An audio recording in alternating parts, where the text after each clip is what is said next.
blind, have low vision, or have another print disability which makes reading, holding a book, or turning a page difficult or impossible. The content is copyrighted by the respective publishers. For more information, please visit us on the web at nfradioreading.org. Dzień dobry. This is Joanne Yanitsky, and for the next hour, I'll be reading from the December 11th, 2025 issue of the Am-Pol Eagle on the Niagara Frontier Radio Reading Service. I hope everyone is well and keeping warm. Just a reminder that I've been forgetting to give at the start of the Am-Pol Eagle reading. Grab a piece of paper, a scratch pad, back of an envelope, and pencil or a crayon or a recording device, something to catch phone numbers, websites, email addresses, and maybe a recipe or two. Okay, let's dive right in. Lots of beautiful photographs on the front page. Group photo. These photos are courtesy of Christine and Dolores Palczewski. The tagline reads, "A festive celebration, Saturday, December 6th. The Chopin Singing Society Vigilia was held December 6th at Creekside Banquet Facility in Cheektowaga, New York. It included the sharing of a płatek, a traditional Vigilia meal, strolling musicians, a visit from St. Nicholas, and kolende, led by the Chopin Singing Society." There is a group photo of the Chopin Singing Society serenading the guests. There is a photo of people sharing a płatek. There is a beautiful, it's a photo of a beautiful Christmas display, a fireplace, all done up in white and silver, I think. Kind of hard to tell, but just great. More group photos. And there will be more photos on the inside of the newspaper as we go along. Festival of Carols. The tradition continues at new location. The Polish Singers Alliance of America District 9 Annual Festival of Carols will be featured at a new venue this year, St. Gregory the Great Church, 250 St. Gregory Court in Williamsville, New York, on Sunday, January 4th, 2026 at 3 p.m. All are invited to enjoy an afternoon of kolende and carols with a special performance of Frédéric Chopin's Scherzo, Opus 20, No. 1 in B minor, which features the beloved carol, Lulaja Jejuniu, performed by Melanie Baybeck. Choirs performing at this year's event, hosted by the Chopin Singing Society, are the Monsignor Peter Adamski Polish Saturday School Choir, Symphonia Choir of Hamilton, Ontario, Cantabile Choir of Oakville, Ontario, and the Chopin Singing Society. The program concludes with a performance by the combined choirs. A free will offering will be accepted. The Greater Buffalo Friends of Music, whose mission is to, quote, provide collaborative, creative, financial, and logistical support for music enrichment throughout the Western New York region, is sponsor of the event. Radio show highlights Polish Christmas traditions. The most recent episode of the Polish-American radio program features an interview with author Sophie Hodorowicz-Nab, who describes unique Polish Christmas Eve and Advent traditions. The episode also features an interview with Amelia Wróblewski, a Western New York native who recently moved to Poland. Wróblewski explains why she made the decision to settle there, as well as what Kraków looks like leading up to Christmas. The episode, which includes Polish music of the season, can be heard anytime at polishprogram.com. Program host is Andy Gołębiowski. The program can also be heard live every Saturday at 11 a.m. on the radio at AM 1440, FM 105.3, or online at webrradio.com. There is a photograph. It says it's a file photo. Szopka artist Dave Motek of Pittsburgh. And he's holding what appears to be some sort of a castle. I don't know what it is. It's not a big picture, so it's kind of hard to tell what is decorating the castle, but it is beautiful, absolutely beautiful. Looks like something you'd put on an end table, or maybe on the table in your front window, so everyone could see. Looks to be maybe 2.5 feet tall at least. Okay, let's jump across the pond to Polish news bites. There's a U.S. Army photo of a tank. Poland accepts U.S. offer of 250 used Strykers. The government in Warsaw has agreed to accept an offer from the United States to transfer 250 used Stryker armored vehicles for a nominal $1. According to the plan, the vehicles, currently stationed in Europe, would be handed over to Poland instead of being shipped back to the United States after a force reduction. Poland's general staff reportedly endorsed the deal, and the nation's deputy prime minister and defense minister, Władysław Koźniak-Kamysz, said Warsaw is ready to accept the offer as soon as logistics are arranged. Polish Army to help protect power grid from drone threats. In light of recent drone incursions and sabotage concerns, the Polish Army has entered into a cooperation agreement with the National Power Grid Operator, PSE, to bolster protection of critical energy infrastructure. The deal, according to Reuters, includes joint training, intelligence sharing, and possibly acquiring anti-drone technologies to safeguard high-voltage lines and transformer stations across Poland. The government stressed that protecting the power grid is a strategic priority given Poland's central role linking Baltic energy networks with wider Europe, and underlines growing worry over external threats to national infrastructure. Poland passes law to ban fur farming. Poland, once the world's second largest fur producer, has passed legislation that will ban fur farming over the next 8 years, a major milestone for animal welfare and the global fashion industry. The law provides severance support for farm workers and incentives for farms to shut down early, acknowledging both economic and social consequences of the transition.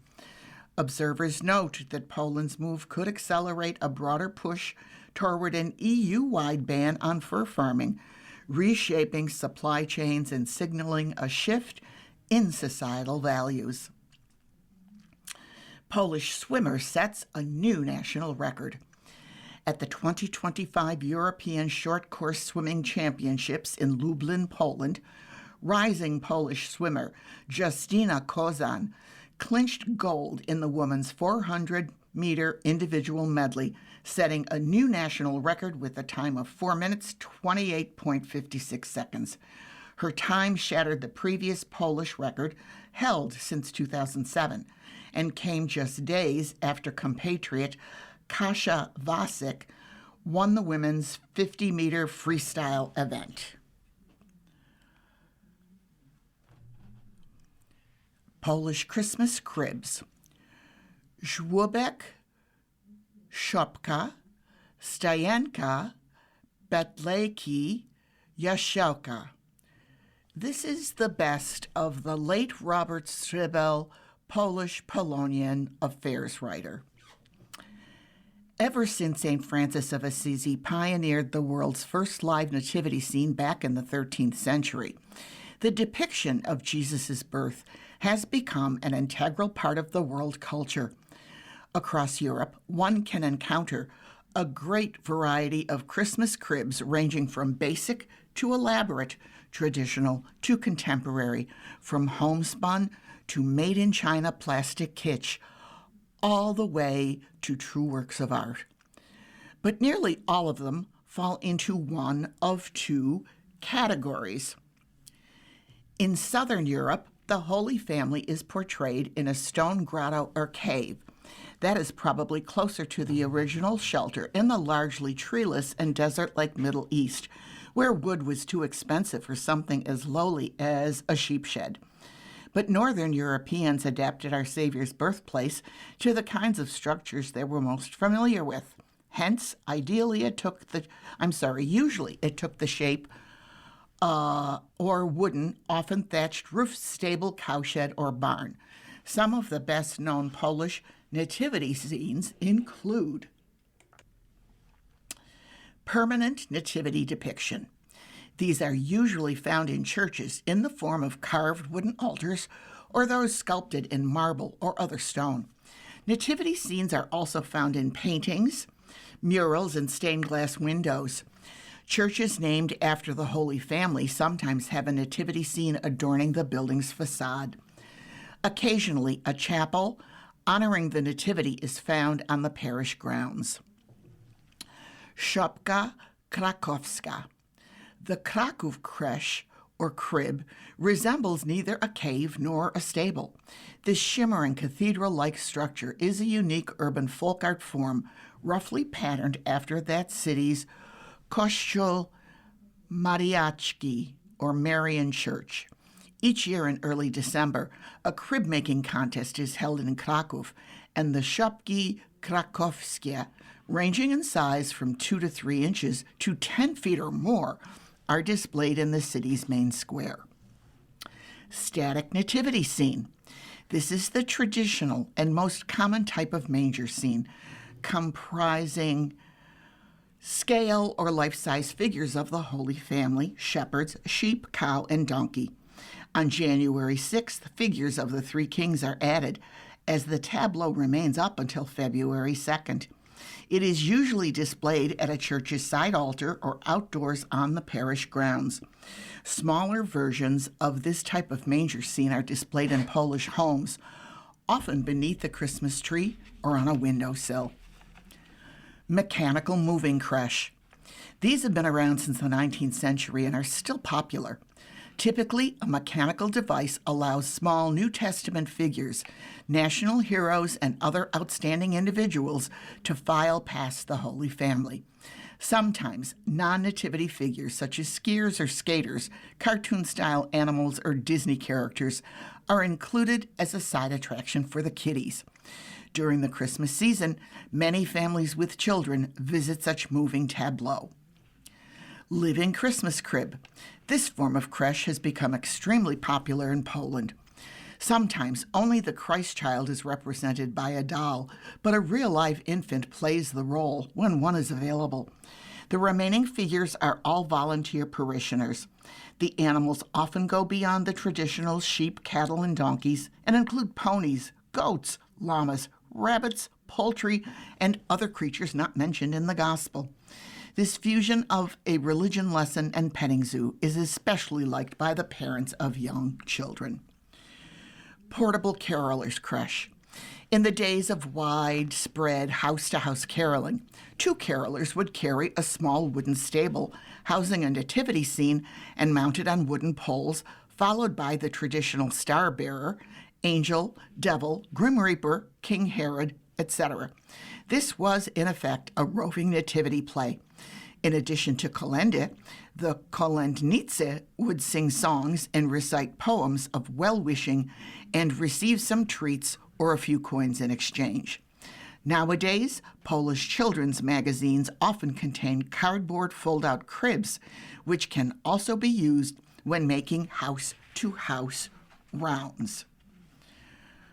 Well, that was certainly an enlightening article from our late dear friend, Robert Stibel. It's time to take our first break. You are listening to a reading of articles and features from the Am-Pol Eagle on the Niagara Frontier Radio Reading Service.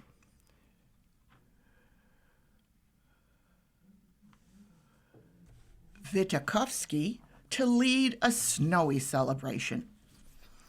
The Cheektowaga Community Symphony Orchestra, led by its music director, Dr. Thomas Wittkowski, is giving a free concert Sunday, December 14th at 3 p.m. at St. Andrew Church, 30 Francis Avenue in Sloan, New York. The title of the concert is A Snowy Celebration, featuring holiday favorites, where we also welcome soprano Leslie Baller. Bring your singing voice for our annual holiday sing-along. Tay's Prayer Service Set. Assumption Church, 435 Amherst Street in Buffalo, is hosting an Advent Tay's Prayer Service on Monday, December 15th at 6:30 p.m. The Tay's community is an ecumenical Christian monastic community in France known for its contemplative atmosphere and use of simple, repetitive music. The prayer service will include scripture readings and music in the Tay's style, with subdued lighting to help lead us into the joyful waiting of Advent. In this busy season preparing for Christmas, it is meant to help participants focus on preparing their hearts to make a home for Jesus at Christmas. All are welcome. Let's jump to Polonia's calendar. We have Sunday, December 14th, Christmas in Polonia. Noon Mass at St. Stanislaus Church, 389 Peckham Street in Buffalo, New York, followed by Polish Saturday School, Jaselka, traditional Vigilia, and Christmas music with Captain Tom and the Hooligans in the Social Center. Tickets are $25 for adults, $10 for children 4 to 12 years old. Under 4 are free. Pre-sale table of 10 is $225. You can RSVP to Mira Schrammel. Phone number 716-903-3242. Again, 716-903-3242. Sunday, December 14th, Kalina Singing Society Vigilia Luncheon. It's at the Polish Falcons Club Room, 445 Columbia Avenue in Depew, New York at 1 p.m. Tickets are $45. You can call 716-867-3161. Again, 716-867-3161. On Thursday, December 18th, from 4 to 7 p.m., Penance and Vesper service at St. Adalbert Basilica, 212 Stanislaus Street in Buffalo, New York. Saturday, December 20th, open doors at St. Adalbert Basilica, again, 212 Stanislaus Street in Buffalo, New York. Showing the vintage AM&A's Christmas display 2 to 5 p.m. Donations gratefully accepted toward our stained glass window restoration project. Christmas chocolate will be on sale. Wednesday, December 24th, Christmas Eve Mass at St. Adalbert Basilica, 4 p.m., 212 Stanislaus Street. Father Cole Webster is the celebrant. Music by Brittany Mruchek. Also, the AM&A's vintage Christmas figurines will be on display. Saturday, December 27th, again, open doors at St. Adalbert Basilica, 212 Stanislaus Street. showing the vintage AMA's Christmas display. That's noon to 4 p.m. on Saturday, December 27th. On Sunday, December 28th, a Christmas concert at St. Adalbert Basilica, featuring the St. John Paul II Schola Cantorum. Doors open at 1 p.m. Concert is at 2 p.m. Again, the A&A Vintage window display will be featured. Saturday, January 3rd, Polish-American Congress of Western New York Christmas Party. The Clement Mansion, 786 Delaware Avenue in Buffalo. It's at 6 p.m. Members are $35, non-members $45. If you show up at the door the same day, it's $50. RSVP2 phone number 716-864-6110. Again, 716-864-6110. And wrapping up the Polonia calendar, Sunday, January 4th, 2026, Polish Singers Alliance District 9 Festival of Carols. 3 p.m., St. Gregory the Great Church, 200 St. Gregory Court in Williamsville, New York. Lots of wonderful, wonderful holiday Christmas events with Kolende. And boy, would I like to see those AMA character display. I remember going downtown, which was a really big deal, when Mom took 3 little girls on the bus downtown in the evening, and we walked by AMA's to see the beautiful, beautiful displays. Broadway Market kicks off holiday shopping season. Buffalo Mayor Christopher P. Scanlon encouraged residents to shop local this holiday season. He issued this request as the historic Broadway Market gears up for the start of its holiday shopping season, taking place every Saturday in December and Christmas Eve. Mayor Scanlon said, "The Broadway Market has been a cherished Buffalo tradition since 1888, bringing families and friends together to support local businesses and celebrate the season. This is your chance to shop local, enjoy delicious treats, and be part of an iconic community tradition." End quote. The holiday season at the Buffalo Market will include unique foods, beverages, crafts, live music, and special gifts. There will be pictures with Santa, as well as a free holiday train and wine show on the weekend before Christmas. For more information, website www.broadwaymarket.org. Advent, a rich in meaning invitation. This is an article by Benjamin Fiore, Society of Jesus, Canisius University. In the season of Advent, 2 Latin words help us grasp the meaning of the liturgical season. The first is the Latin verb advenire, which means to come to. This Latin verb gives us our English word Advent, the name of the season itself. It helps us understand that during Advent, we are waiting for Jesus to come to us. We most often see this as a time of preparation for the celebration of Christmas, when Jesus came to earth, lived among us, and brought us the forgiveness of our sins and the restoration of our relationship with God by his ministry, death, and resurrection. But this was Jesus' first coming. The Church Fathers also spoke of Jesus' second coming in the Spirit. This reminds us that Jesus came to us in baptism and abides with us throughout our lives. Thus, Advent is a time for us to put our spiritual selves in order so that we can fully welcome the merciful Spirit of Jesus fully into our lives. The early Church Fathers also spoke of Jesus' third coming. That is in glory to complete God's plan of restoration of all things to their original state of holiness and order, and to establish the kingdom of heaven. The final judgment is part of this expectation. Thus, Advent is a time for us to look ahead to the final coming of Jesus, when all shall rise and receive final blessing or punishment. The second Latin word is rorate, from the Latin version of Isaiah 45:8, which reads, Rorate caeli de super et nubes pluant justum.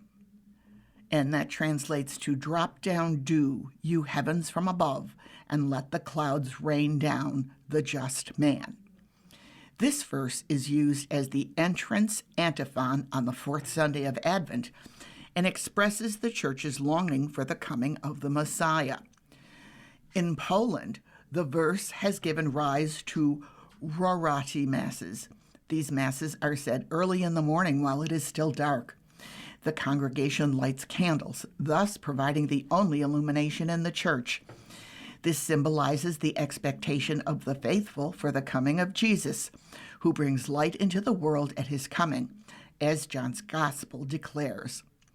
In John's prologue in the first chapter, Jesus is identified as the eternal life-giving light that illuminates humanity, contrasting with darkness and sin. John repeats this in chapter 8, verse 12, where Jesus declares that he is the light of the world. The rorati masses express the congregation's anticipation of Jesus' coming, both as Word made flesh in Bethlehem and as the source of spirit and life for all who believe. In addition, another candle, decorated with greenery and white cloth, is placed in the sanctuary to symbolize Mary, whose yes to the angel Gabriel brought Jesus, the light, into the world.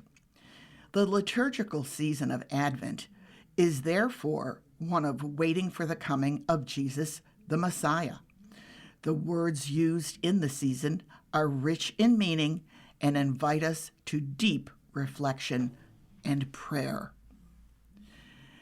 There is a lovely, it is in black and white, but it is a lovely photograph above this article.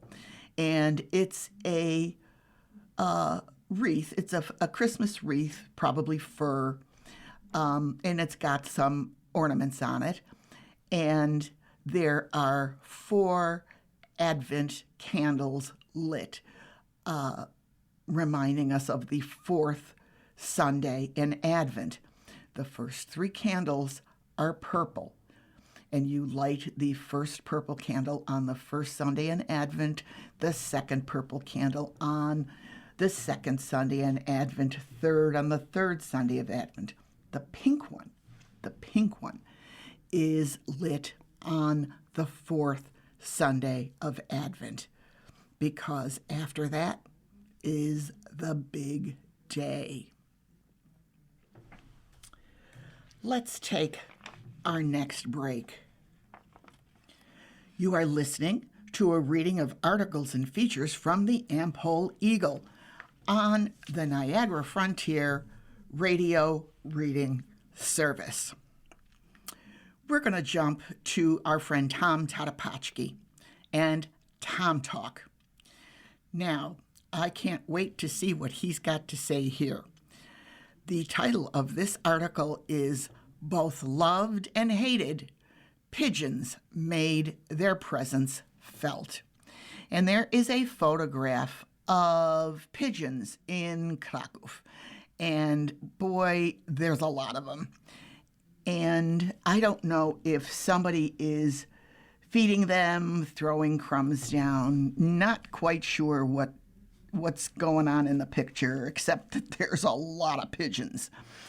You can see some people in the distance. And it's in, you can tell it's in some sort of city square type place. But let's see what Tom has to tell us. A recent episode of the Polish-American radio program featured an attempted pigeon theft on Buffalo's east side 100 years ago. Host Andy Gołębiowski recounted the incident on Miller Avenue and also recalled how commonplace pigeon coops were not so long ago. That made me think about people in my old neighborhood who kept pigeons. In particular, there was Ziggy, who lived across the street from me on Sweet Avenue, a large Polish native who spoke little English. It was fascinating to watch his loving interactions with his beloved birds. The domestication of pigeons goes back more than 5,000 years ago, and they have been valued by humans as messengers, food, and pets. Homing pigeons were widely used to deliver messages and were especially valuable during times of war. Not native to America, the domestic pigeon was brought here by the colonists in the early 17th century. Sometime in the 18th century, Europeans became interested in fancy pigeons, and breeders there greatly expanded the variety of pigeons. Today, there are more than 300 different breeds. Pigeon breeding and racing became popular hobbies among immigrant communities in Buffalo and elsewhere, particularly those from Polish and Italian traditions. Breeding specialized pigeons for competitions became a way to preserve cultural heritage, and rooftop pigeon coops became commonplace in many parts of the city. In the 1920s and 30s, some large poultry and pigeon shows were held at the Old Polish Union Hall of Fillmore Avenue. During my research, and I've lost my spot. During my research, I found a number of other news stories from the 1920s about pigeon heists. One attempt occurred at the home of Louis Petrovsky at 108 Warren Avenue, but the owner stopped the theft. That same year, an 18-year-old was sentenced to 20 days in the penitentiary for stealing a pigeon valued at $10 from Ignaz Krull of Amherst Street. It seems that you really needed to keep a lock on your pigeon coop during the Depression. There are an estimated 400 million pigeons around the world, mostly city pigeons. City pigeons are descended from rock doves who lived on rocky coastal cliffs. They quickly adapted to urban areas as tall buildings resembled their native habitat and provide safe nesting spots. In the cities, the feral birds also have access to food scraps and humans who enjoy feeding them. But city pigeons are generally considered pests and sometimes referred to as, quote, rats with wings, end quote, because of their droppings and reputation for spreading disease. Like many other American cities, Buffalo experienced a massive influx of pigeons in the 20th century, especially downtown. Some residents encouraged their proliferation by feeding them, while others tried to scare them off with firecrackers. In 1945, the Buffalo Common Council unanimously approved an ordinance proposed by Health Commissioner Dr. Francis Franchak that allowed for the trapping and humane removal of pigeons. The Buffalo News reported that the, quote, pestiferous flocks had caused, quote, thousands of dollars worth of damage and added to the shabby appearance of many parts of downtown, end quote. While he was pleased with the ordinance, Dr. Franchak pointed out that, quote, if we continue to feed them, we'll always have them, end quote. Franchak later selected 4 experienced pigeon fanciers to operate the pigeon trapping program, including Henry J. Jezwiecki, who was president of the Buffalo Pigeon Racing Center. By 1954, it was reported that the pigeon problem was under control. Victor Butkowski, supervisor for pigeon control and superintendent of the small animal shelter, said that complaints had dropped dramatically due to an aggressive policy of trapping and shooting pigeons, along with other measures. However, the pigeon problem was replaced with a new one: large groups of starlings. Today, Poland has an outstanding reputation in the world of pigeon breeding and is Europe's largest community of pigeon breeders.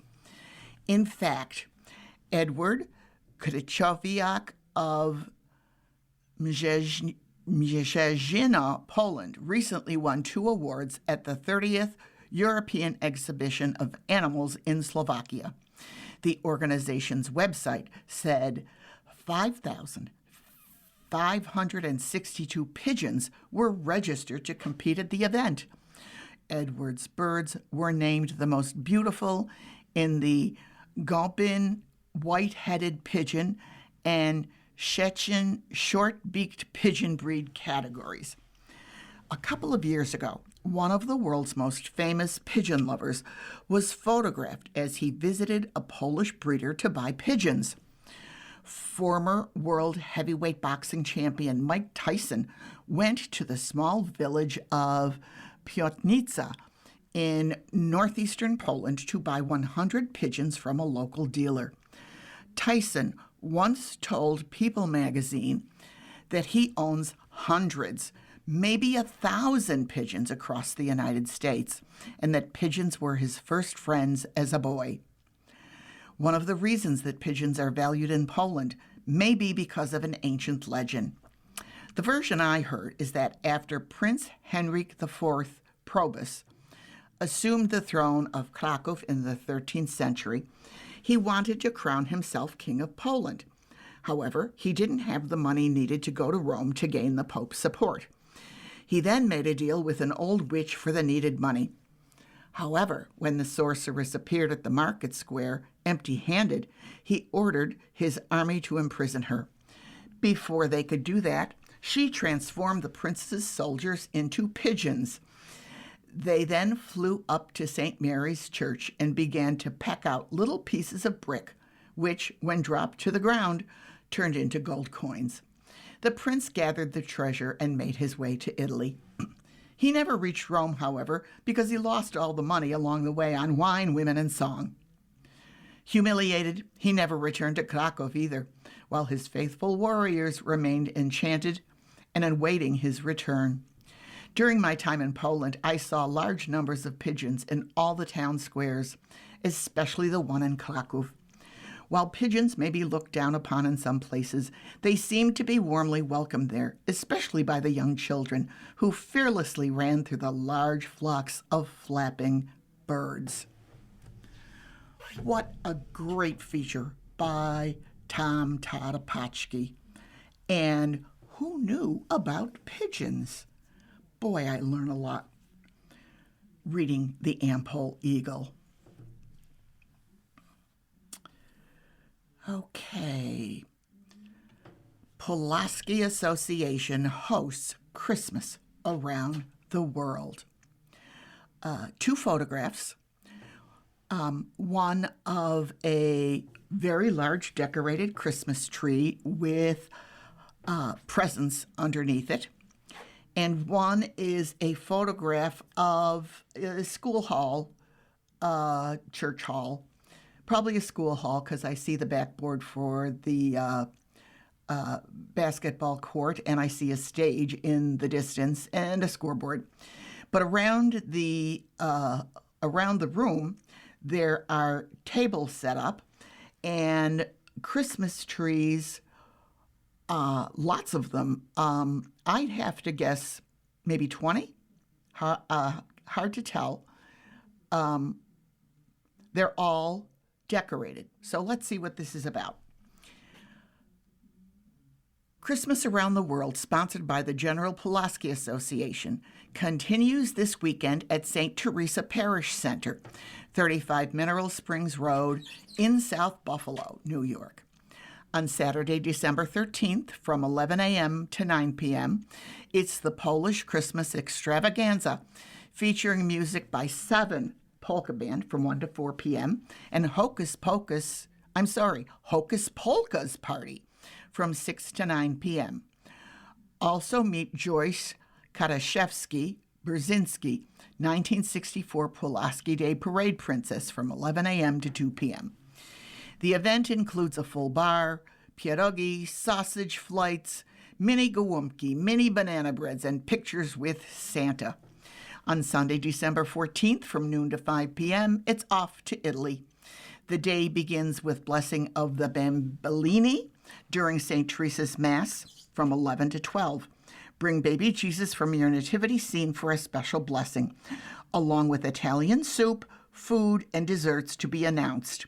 St. Teresa's Parish Center is transformed into a winter wonderland, adorned with thousands of ornaments and lights.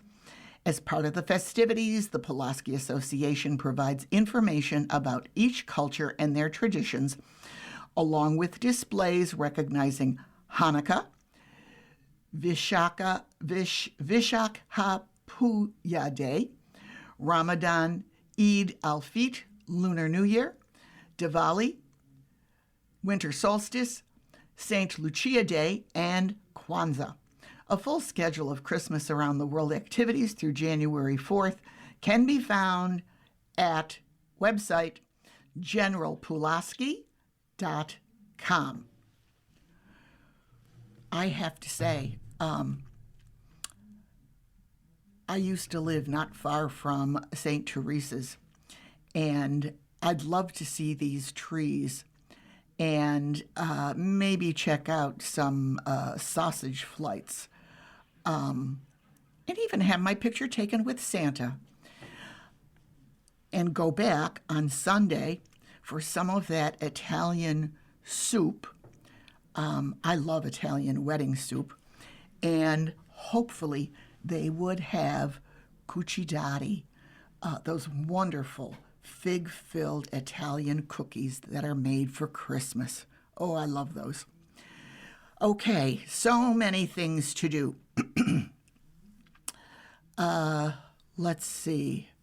Scrolling along. St. Aloysius Gonzaga Christmas Fair was fun for all. This is by Wendy Wasner.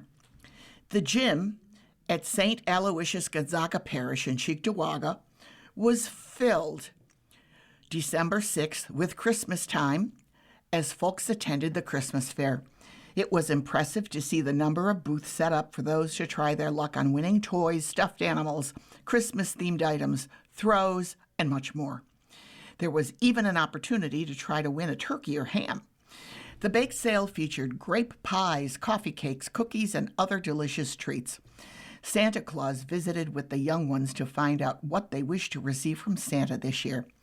The kitchen was serving up an array of home-style food items at prices that wouldn't break the bank. Theme baskets filled many tables as attendees tried on the fun items in hopes to win them for themselves or perhaps to give as a gift. The Christmas fair was an event to remember and put on the calendar for next year. The photographs show quite a lot of displays. They had vendors running the length of the basketball court, actually, and decorated beautifully. I see Santa, and tough to make out in this bottom picture, young women sitting, and these displays are just amazing. Stuffed toys and games and puzzles and all kinds of stuff. So remember that for next year if you didn't make it this year. Now, okay, we're coming to a recipe, so get ready. I'll tell you what, before, this is a pretty good length of an article, so I'm going to take our last break before we jump into this one. You are listening to a reading of articles and features from the Am-Pol Eagle on the Niagara Frontier Radio Reading Service. Okay, I hope you've had a couple seconds extra to get yourself set up for finding the perfect pierogi recipe. And this is by Wendy Wanser. The other day, I picked up the phone and dialed my cousin Billy's number. It was nice to catch up with him. One of the main reasons for my call was to ask him for my Aunt Alice's, Billy's mother, pierogi recipe. He happily shared his mother's pierogi dough recipe as well as the farmer's cheese filling ingredients and told me some tricks to achieving the perfect pierogi dough. One was to be sure to sift the flour. He explained how he uses a food processor. He went on to tell me the steps he used to take to make the pierogi perfect. His daughter, Alicia, has now taken over the task of pierogi making. Billy said that her pierogi last Christmas tasted just like his mother's did. Aunt Alice's pierogi were the best. I looked forward to them every Christmas. Billy also mentioned that the sour cream makes the dough. People remember that because I've never made pierogi dough without sour cream. I never took the time to sift the flour. My dough would never roll thinly. Every year, usually around Easter, I would go to the grocery store all excited to buy the big bag of flour, a container of eggs, and a huge package of farmer's cheese. I would wheel the cart of pierogi making ingredients up to the checkout aisle, all excited. Then I would go home and begin the pierogi making endeavor. There would be flour everywhere. The dough would not roll out thin enough. My bad shoulders didn't help matters. The big pot of water on the stove would begin to boil. I would carefully place 2 pierogi at a time in the water and wait until the pierogi floated to the top. I would gingerly remove the delicious-looking pierogi out of the water and place them on a cookie sheet. I would continue to do this until all the pierogi were done. I usually would make 3 batches of dough. This chef's endeavor took a while and definitely was not good for someone with a bad back.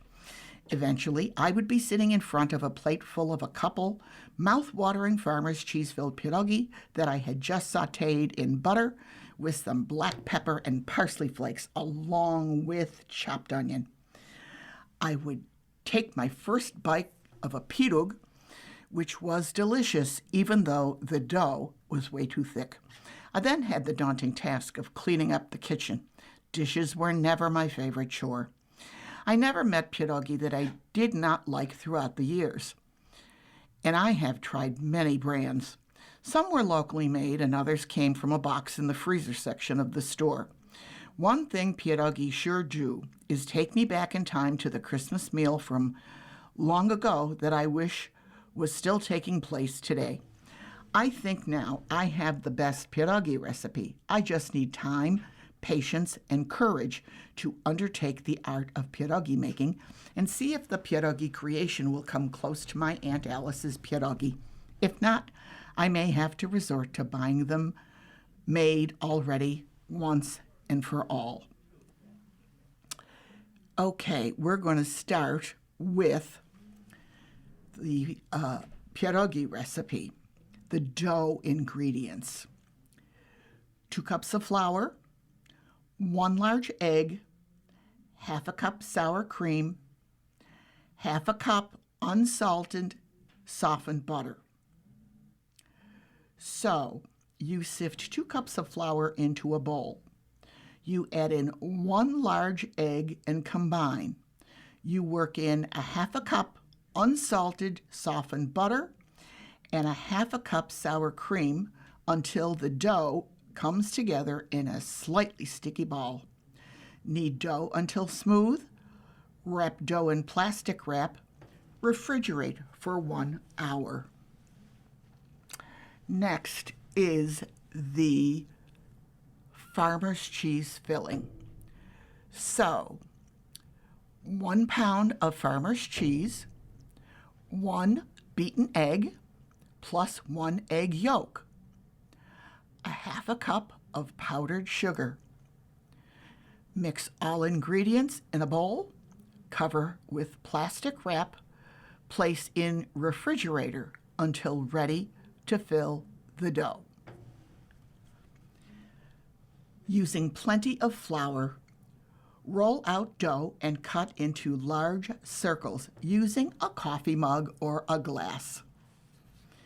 Fill circles with farmer's cheese. Close circle into half-moon shape and seal edges on both sides of the pierogi using a fork dipped in flour. Add 2 pierogi at a time into pot of boiling water. Once the pierogi float to the top, remove them from the water with a slotted spoon. Place aside. Keep doing this until all pierogi are made. Sauté pierogi in butter until desired appearance, depending on how brown you want it. You may add sautéed onions. Optional, serve with sour cream, and enjoy.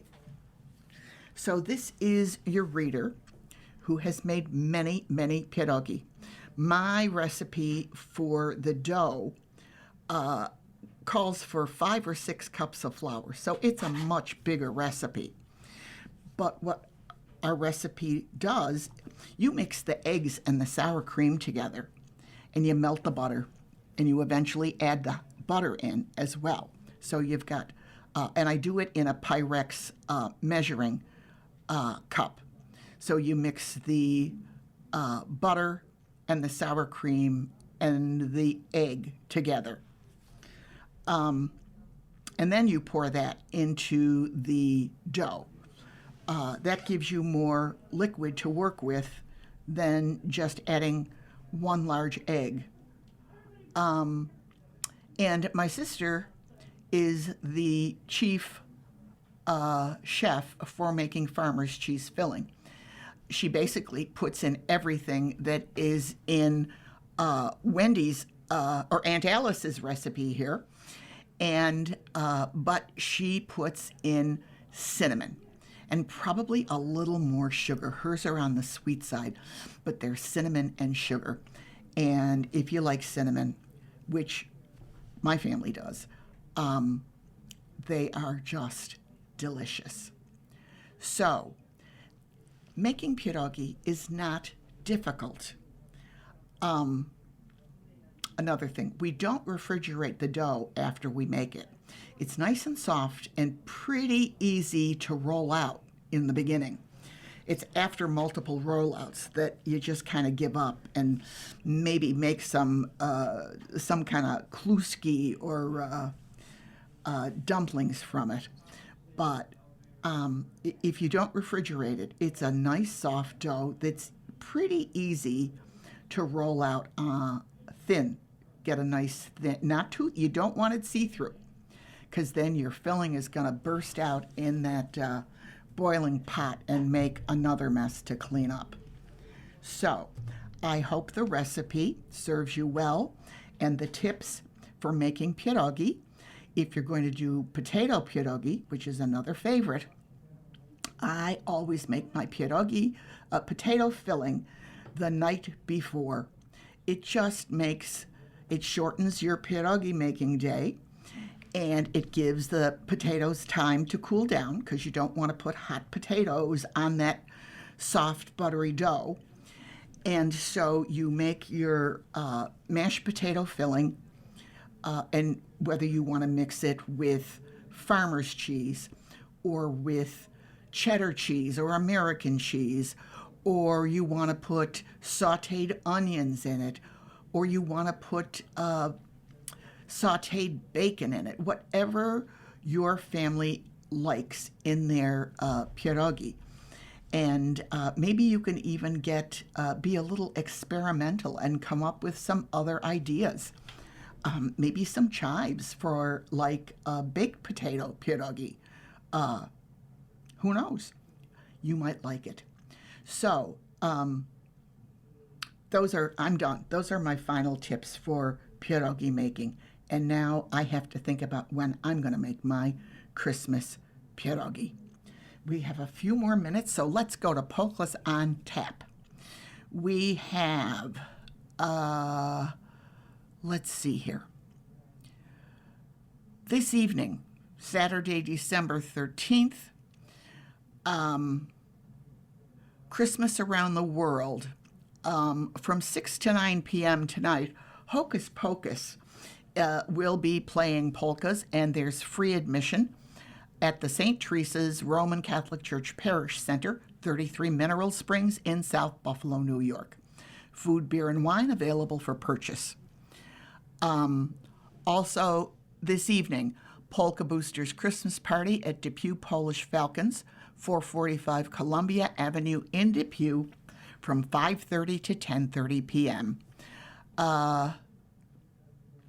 It says advance tickets only.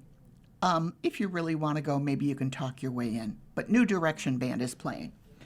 And then on Sunday, December 21st at 16 Ellicott Place in Depew, New York, from 5 to 8 p.m., Special Delivery is playing. Okay. Winterlude set at Blessed Sacrament Church. Blessed Sacrament Church, 1029 Delaware Avenue in Buffalo, New York, will present Winterlude on Friday, December 19th at 7 p.m. The evening begins with Vasily Kalinikov's charming serenade, followed by the Adagio for string trio and string orchestra by the all-but-forgotten Belgian genius Guillaume Lecu, the rousing Inverno Porteño, Winter in Buenos Aires by Astor Piazzolla, who I'm a fan, featuring soloist Shi Yan Sai, tops off the first half of the program. After intermission, the evening is complete with Serenade for Strings by Josef Suk, written as a student at the behest of his mentor, Antonin Dvorak. Purchase tickets at the door or online at eventbrite.com. Admission is $24 by season pass or $20 at the door when accompanied by a youth 17 and under. It is free with an arts access pass. I'm going to have to look into that arts access pass. I've heard of it. And I can't remember if it's just for seniors, but it's a good deal. So, and that sounds like a marvelous, marvelous concert. So, I'm scrolling through to see if there's anything. Okay, gorgeous photographs. Christmas in Kaisertown. Photos courtesy of Lala Markut. Christmas in Kaisertown was celebrated on Friday, December 5th, 2025. Santa and Mrs. Claus arrived by fire engine. Horse-drawn wagons were available to take a ride, and even Jack the Christmas donkey attended for everyone to meet. Maknika Center and Autumnwood Senior Center were open for crafters and vendors for purchasing unique gifts. Music was provided by Accordion Bill and later by Third Story Band, and food trucks were there with some tasty treats. The highlight was the lighting of the tree by St. Casimir's own Marcia Skrzynski and Jeanette Pavlak. These ladies have been longtime active members of the Kaisertown Coalition and worked tirelessly for it in addition to other Kaisertown organizations. Councilman Brian Bowman presented them with an official proclamation to declare and commemorate their history and causes for their still-owned neighborhood. And apparently there is a photograph of the two of them, pulling the switch for the Christmas tree lights. And they were active for over 40 years in Kaisertown.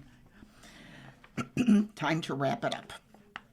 You've been listening to a reading of articles and features from the December 11th, 2025 issue of the Am-Pol Eagle. We read from the Am-Pol Eagle. We read from the Am-Pol Eagle every Saturday at 3 p.m. Your reader has been Joanne Yanitsky. Thank you for listening. Do widzenia. Coming up next in the Niagara Frontier Radio Reading Service, we have the Grand Island Niagara County Tribune Sentinel. At 5 o'clock, we have the Lockport Union Sun and Journal. And at 6 o'clock, we got the Wall Street Journal Off Duty. Stay tuned for these readings and more. If you're listening to this publication online, you're probably using our website, a podcast player like Spotify or iTunes, a streaming service like Zero, or a smart speaker. Did you know that we now have a dedicated app that can be downloaded to any mobile device, like a smartphone or tablet, for free? The following program is intended for listeners who are blind, have low vision,